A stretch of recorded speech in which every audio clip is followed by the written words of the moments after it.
오늘은 전도서 5장 1절에서 2절, 12장 13절에서 14절까지의 말씀을 가지고 허무의 극복이라는 제목으로 여러분들과 하나님의 말씀을 함께 나누기를 원합니다. 허무를 극복하는 첫째 단추는 인생의 허무함을 아는 것입니다. 인생이 허무하다는 것을 아는 것이 지혜입니다.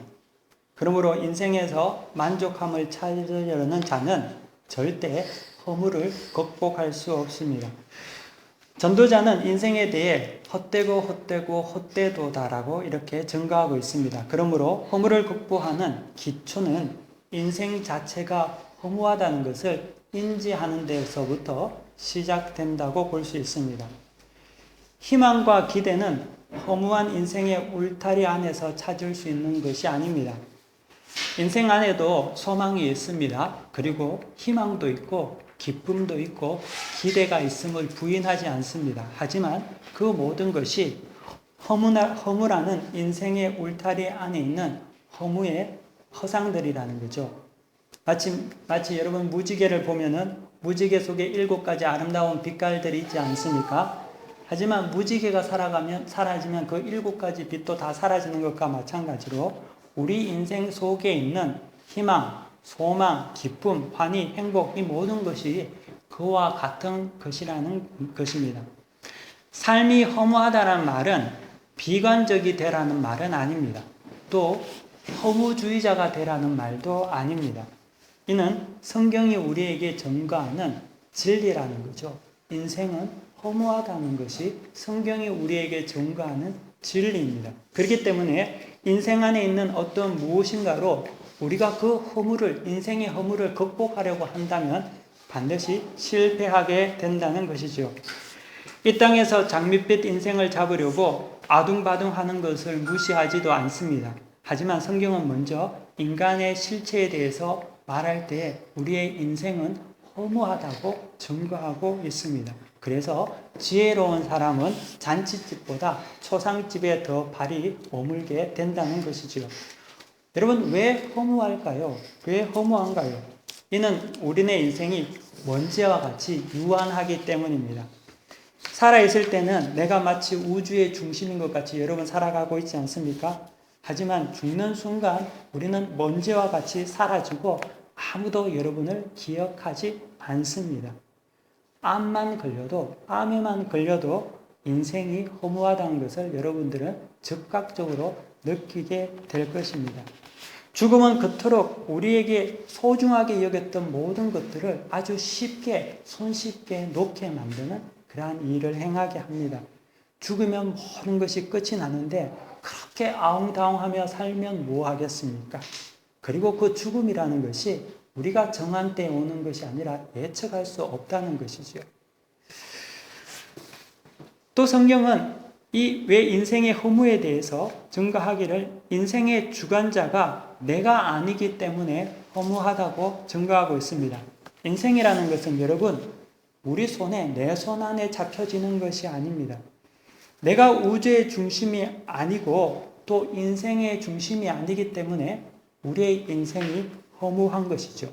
우리는 일개의 수동적인 피조물 뿐이라는 것이죠. 내가 지혜자라고 해서 우매자보다 여러분 잘 된다고 말할 수 없지요.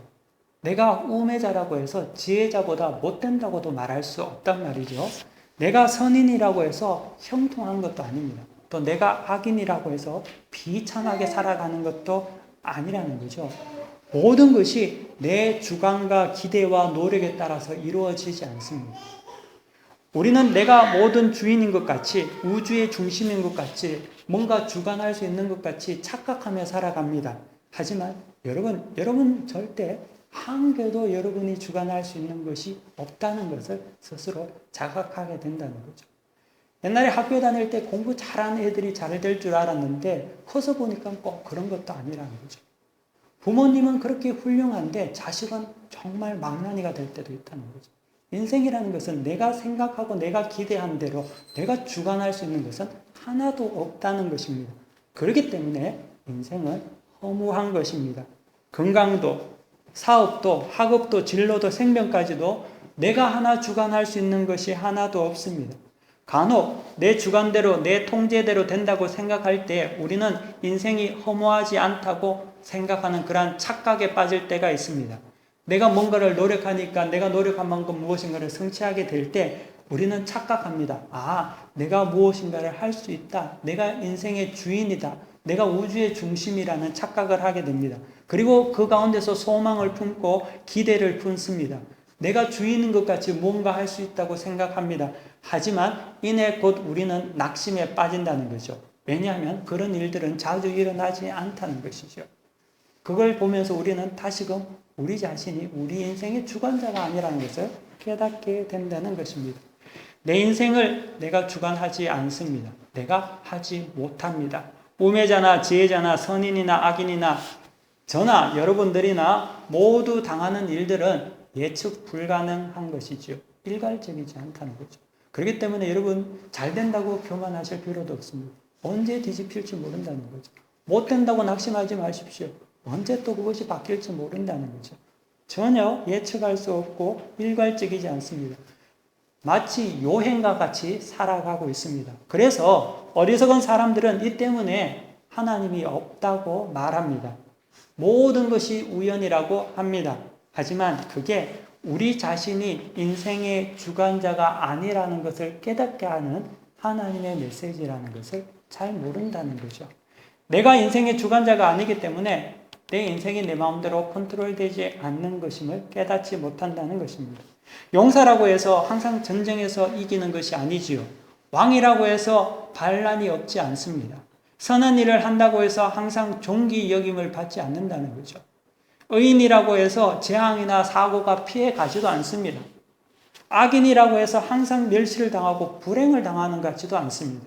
악한 일에 관한 징벌이 속히 실행되지도 않고 인생 중에서 악한 일을 행하는 자들은 더 담대하게 살아갑니다. 죄인은 100번 악을 행하고도 장수하는 것 같이 보이죠.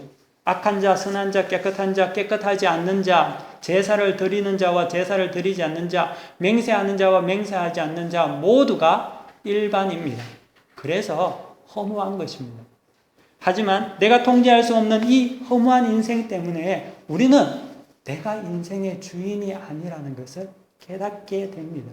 이것이 하나님의 방법이라는 거죠. 우리가 철저히 수동적인 피조물임을 하나님께서는 허물을 통해서 우리에게 가르쳐 주신다는 거죠.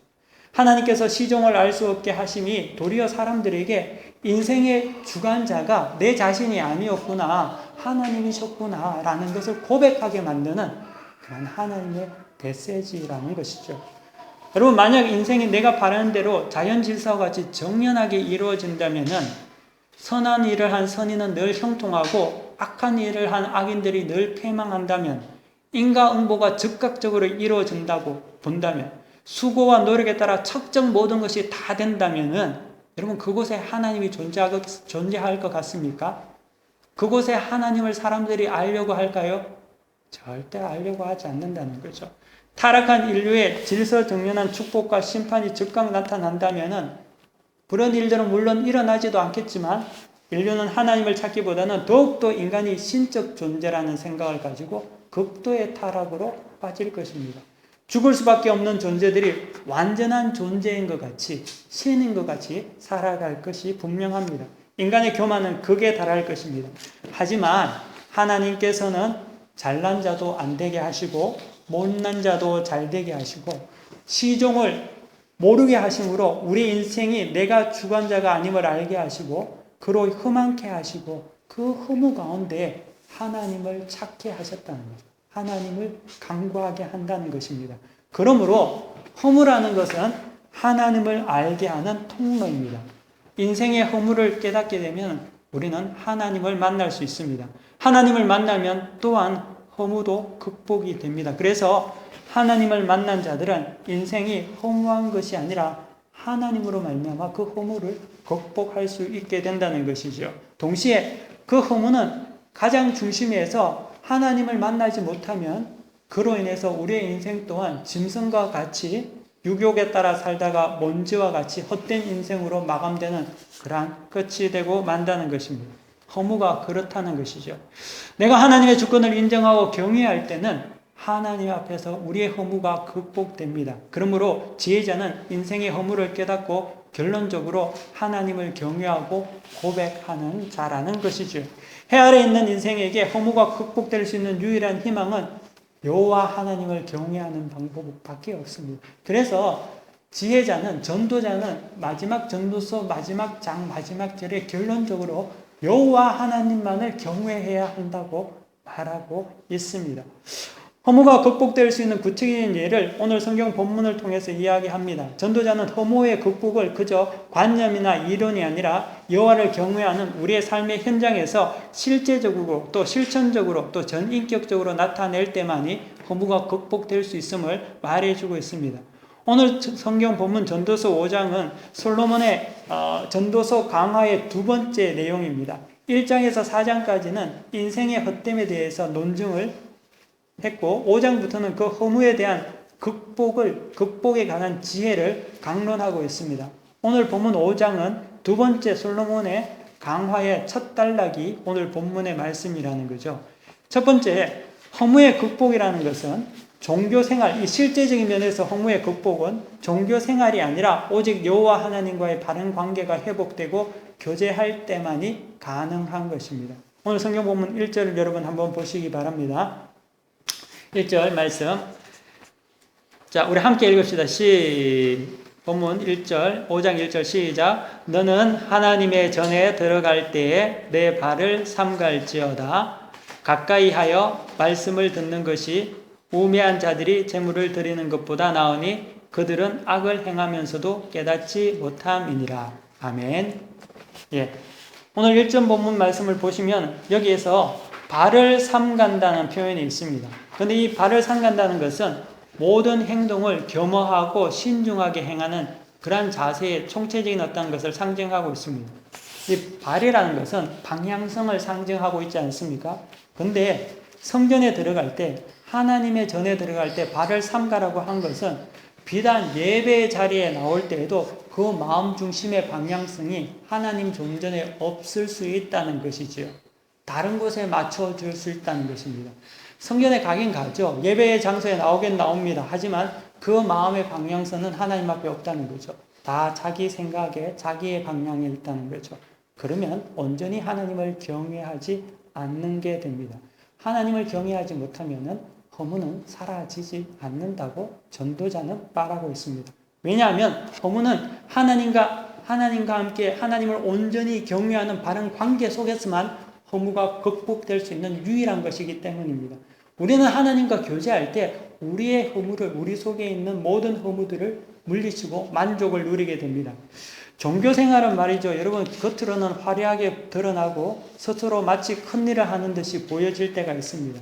그리고 그런 종교생활은 마치 제사를 드리는 일에 늘 우선적인 행동을 합니다. 하지만 종교생활은 절대 여러분 인생의 허무를 극복해 하지 못한다는 거죠. 우리는 종교생활을 하는 수많은 사람들이, 수많은 인생들이 자신의 허무를 이기지 못하고 자신에게 타락과 방종과 죽음의 길을 가는 것을 우리는 많이 보아왔습니다. 그들은 하나님을 경외하지 못했기 때문이죠. 말씀과 기도로 통한 하나님 앞에서 각성이 이루어지지 않으면, 온전히 하나님을 경외하지 못하면 아무리 계속 제사를 드리고 제물을 드리는 종교생활을 아무리 하여도 허무는 사라지지 않는다는 거죠. 이것이 전도자가 우리에게 주는 메시지라는 거죠. 우매자가 마치 제사를 드리는 것으로 모든 문제가 해결되는 것 같이 착각하는 것이 우리의 모습이 될 수 있다고 합니다. 그러므로 우매자들은 자꾸 제사 드리는 것과 종교생활에 얽매이게 되지만 진정 하나님을 경외하는 자들은 그것에 매이는 것이 아니라 온전히 마음과 뜻을 다해서 하나님을 섬긴다는 것입니다. 하나님을 경외할 때만이 모든 것이 아름다워집니다. 그리고 그 가운데서 회복의 역사가 있습니다. 상처가 사라진다는 거죠. 두 번째 2절에 보면은 곧장 전도자는 기도에 대해서 말하는데 2절 말씀 이번에는 함께 읽어주시기 바랍니다. 함께 읽겠습니다. 2절 말씀 다 같이 읽겠습니다. 찾으셨으면 시작. 너는 하나님 앞에서 함부로 입을 열지 말며 급한 마음으로 말을 내지 말라. 하나님은 하늘에 계시고 너는 땅에 있음이니라. 그런즉 마땅히 말을 적게 할 것입니다. 아멘. 전도자는 하나님께서 하늘에 계시다고 합니다. 이 표현은 하나님의 존재와 인간의 존재는 감히 비교할 수 없는 큰 간격이 있음을 표현하는 것이죠. 하나님이 말씀하시면 우리는 들어야 합니다. 그리고 주께서 말씀하시면 내가 듣습니다. 우리가 주관자가 아니라는 것입니다. 우리가 주관자가 아니기 때문에 우리 인생을 통치할 수 없습니다. 우리가 우리 인생을 토청할 수 없기 때문에 우리에게 일어나는 모든 일들을 예측할 수 없기 때문에 우리의 인생이 허무하다고 느껴지는 것이죠. 내가 생각한 대로 내 의지대로 내가 수고한 만큼 이렇게 되면 좋은데 안 되기 때문에 허무한 것 아니겠습니까? 하지만 인생의 주관자이고 창조주이신 하나님과 우리가 연합될 때, 하나가 될 때 그분이 우리의 인생의 주관자가 되어주시기 때문에 우리는 인생이 허무가 극복된다는 거죠. 나 홀로가 아니라 그분과 연합함으로써 인생의 주관자가 되는 신비를 그리스도인들은 체험하게 됩니다. 그러므로 하나님의 말씀을 듣는 것이, 순종하는 것이, 우리의 입을 잠잠하는 것이 허무를 극복하는 것입니다. 전도자는 함부로 입을 열지 말라고, 또 급한 마음으로 말을 하지 말고 하늘에 계신 전능하신 하나님을 경외하고 인정하라고 합니다. 여러분 그렇게 살아가십니까? 여러분 하나님 진정 경외하십니까? 여러분 정말 입을 잠잠히 하며 하나님의 말씀에 귀 기울입니까? 그러면 여러분들에게 하나님의 은혜와 허물을 극복하는 여러분 인생의 축복이 있습니다. 하지만 여러분들이 만약에 종교 생활에 만족한다면 여러분은 제사를 드리나 아무런 의미가 없는 가인의 제사밖에 되지 않는다는 거죠. 죄는 권위를 인정하지 않는 것입니다. 죄는 질서를 파괴합니다. 하나님을 하나님으로 인정하지 않는 것이 원죄였습니다. 하나님의 말씀을 듣기보다는 내 말을 더 많이 하려고 하고 하나님이 내 말을 들어야 한다고 생각합니다. 그래서 우리는 기도할 때 하나님의 음성을 듣기보다는 하나님이 내 말을 많이 듣도록 자꾸만 강요하는 기도를 합니다. 내 인생의 주관자도 되지 못하는 내가 허무한 인생이 하나님께서 내 말을 들으라고 하나님 앞에서 내가 주장한다면 물론 하나님께서 그 말을 들으시지도 않겠지만 그렇게 된다면 우리는 더 허무에 빠지게 된다는 것이죠. 기도가 얼마나 좋은 것입니까? 기도 많이 하고 열심히 하는 것만큼 소중한 영적 교훈이 어디에 있겠습니까? 하지만 기도를 많이 하지만 전능하신 하나님을 인정하지 않는 기도는 자기의 소욕과 사사로운 소망의 도구가 되기 때문에 더욱더 우리를 허무하게 만든다는 것입니다. 하나님을 경외하는 참된 기도는 우리의 허물을 물러가게 하는 참된 치료제가 됩니다. 하지만 그릇된 기도는 우리를 더욱 허무하게 만드는 촉진자가 되고 만다는 것이죠. 즉 하나님을 하나님으로 인정하지 않는 자기의 뜻을 관철시키는 유의 기도는 하나님께서 들으시지 않으실 뿐더러 듣지도 못하시고 여전히 허망한 인생에게 무지와 시종을 예측지 못하게 함으로 다시 허무하게 만드는 물레방아가 되고 만다는 것이죠. 우리는 기도하면서 여호와의 초월성과 전지전능성을 망각하지 말아야 합니다.